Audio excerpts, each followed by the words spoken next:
প্রিয় দর্শক, সবাইকে আমন্ত্রণ জানাচ্ছি ইন্টারন্যাশনাল মেডিকেল কলেজ এবং হসপিটালের অফিসিয়াল ফেসবুক পেজে। আপনাদের সাথে আছি আমি ডাক্তার মনি চৌধুরী।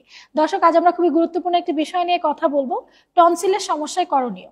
আর এই বিষয়ে আলোচনায় অংশ নিতে আমাদের সাথে আছেন অধ্যাপক ডাক্তার মোহাম্মদ আমিরুল ইসলাম, বিভাগীয় প্রধান, নাক কান গলা বিভাগ, ইন্টারন্যাশনাল মেডিকেল কলেজ এবং হসপিটাল।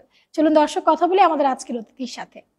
স্যার, কেমন আছেন? জি, ভালো আছি। আপনি ভালো আছেন? জি, ভালো আছি। স্যার, আমাদের রোগীরা কিন্তু অনেক সময় প্রশ্ন করে থাকে যে এই যে শীতকাল আসলেই গলা ব্যথার সমস্যা হচ্ছে, অনেক খুব স্পেসিফিক্যালি বলে যে টনসিলাইটিস আমার আছে আগে থেকে, টনসিলের সমস্যা এই একটু সিজন চেঞ্জ হলেই বেশি বেড়ে যায়। তো তাদের জন্য আপনার আসলে পরামর্শ কেমন থাকবে? জি, ধন্যবাদ আপনাকে। আমরা যারা নাক কান গলার চিকিৎসা করে থাকি, আমাদের জন্য একটা কমন এবং গুরুত্বপূর্ণ বিষয় টনসিলাইটিস। তো এটা সিজন চেঞ্জের সাথে বা এই উইন্টার সিজনে এটার সমস্যাটা বেড়ে যাচ্ছে। এটা আমাদের যে ড্রাই ওয়েদার এবং ডাস্ট, এটার কারণে আমার গলার ভিতরে থ্রট ইরিটেশন হচ্ছে এবং টনসিলের সমস্যাগুলো বেড়ে যাচ্ছে।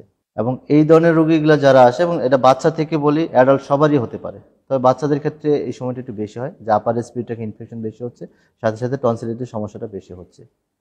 তো সাধারণত এই ধরনের রোগী যারা আছে তারা অনেকেই সরাসরি এসে আমাদের কাছে বলে যে আমার টনসিল হয়েছে। তারা হয়তো আশেপাশ থেকে শুনে আসছে যে তার টনসিল। তা আমি জিজ্ঞাসা করি কেন কেন বললেন আপনি টনসিলাইটিস? সে বললে তার গলা ব্যথা। তা আমরা দেখি যে আসলে তারা গলা ব্যথা নিয়ে মেনলি আসে, খেতে কষ্ট হয়, ঢোক গিলতে কষ্ট হয়। স্যার, এই যে টনসিলাইটিস হচ্ছে, এটা ট্রিটমেন্ট আপনারা কিভাবে করে থাকেন? এখন টনসিলাইটিস আসলে সাধারণত দুই ধরনের আমরা বলে থাকি। একটা হলো অ্যাকুইট টনসিলাইটিস, আর একটা হলো ক্রনিক টনসিলাইটিস। অ্যাকুইট টনসিলাইটিসের ক্ষেত্রে এরকম যে সিমটমগুলো বেশি থাকবে, যে তার হঠাৎ করে গলা ব্যথা, প্রচুর গলা ব্যথা, সে খেতে পারতেছে না, ঢোক গিলতে পারতেছে না, এর সাথে জ্বর থাকবে, হাই ফিভার থাকতে পারে, এবং সে ঢোক গিলতেও পারে না।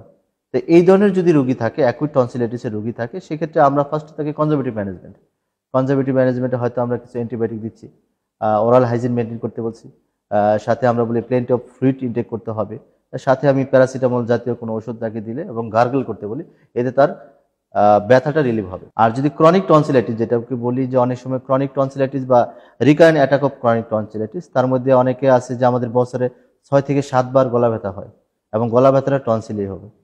অনেকে বলে যে বছরে 5 বার হয়, পরপর 2 বছর হয়, এরকম যদি গলা ব্যথা হয় সেটাও আমরা ক্রনিক টনসিলাইটিস বলি। অনেকে আসে আমাদের কাছে যে বছরে 3 বার হয়, পরপর 3 বছর। এই ধরনের রোগীকে যদি ক্রনিক টনসিলাইটিস হয়, সেক্ষেত্রে আসলে কনজারভেটিভ ম্যানেজমেন্ট দিলে হয়তো ইনিশিয়ালি ভালো হবে, বাট তার এটা পার্মানেন্ট সলিউশন হবে না। তো সেই ক্ষেত্রে হয়তো তার আমাদের অপারেশনটা প্রয়োজন। এখন একটি গুরুত্বপূর্ণ প্রশ্ন, যে যারা অপারেশন ভয় পায়, অনেকেই কিন্তু একটু আতঙ্কে থাকে যে আমি অপারেশন করাতে চাই না, সেক্ষেত্রে আসলে কি ধরনের ঝুঁকি আছে? ক্রনিক টনসিলাইটিস যদি থাকে, এখানে আমরা একটা অর্গানিজম বলি যেটাকে বলি বিটা হ্যামোলাইটিক স্ট্রেপ্টোককাস।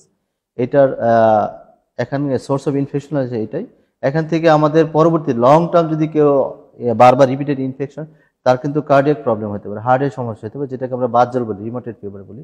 এবং বাচ্চাদের ক্ষেত্রে অ্যাকুইট গ্লুমেরুলারনেফ্রাইটিস যেটা বা এজিএন হয়, এটাও কিন্তু organism, same organism. Source of infection হলো ক্রনিক টনসিলাইটিস। তো সেক্ষেত্রে যদি কেউ অপারেশন করতে না চায় বা যদি না করে, তাহলে এই ধরনের প্রবলেম কিন্তু হতে পারে।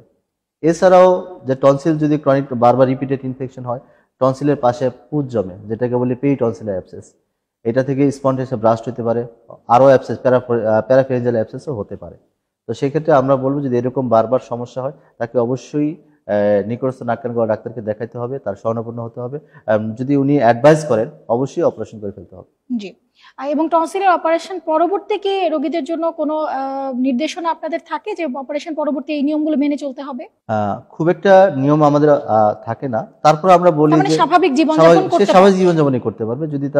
যদি আমরা টনসিলের সমস্যা থাকে আর যদি টনসিলের তুমি অপারেশন করে ফেলি, তাহলে ইউজুয়ালি আর টনসিলের ব্যথা থাকে না, যদি আমরা ইন্ডিকেশন মেনে অপারেশন করি। জি, ধন্যবাদ স্যার। আমাদের দর্শকদের পাঠানো প্রশ্নের উত্তর আপনি খুব সুন্দরভাবে দিয়েছেন। ধন্যবাদ আপনাকে। দর্শক, এই ছিল আমাদের আজকের আয়োজন। আমরা পরবর্তীতে আপনাদের পাঠানো প্রশ্নের উত্তরগুলো নিয়ে আবার হাজির হয়ে যাব।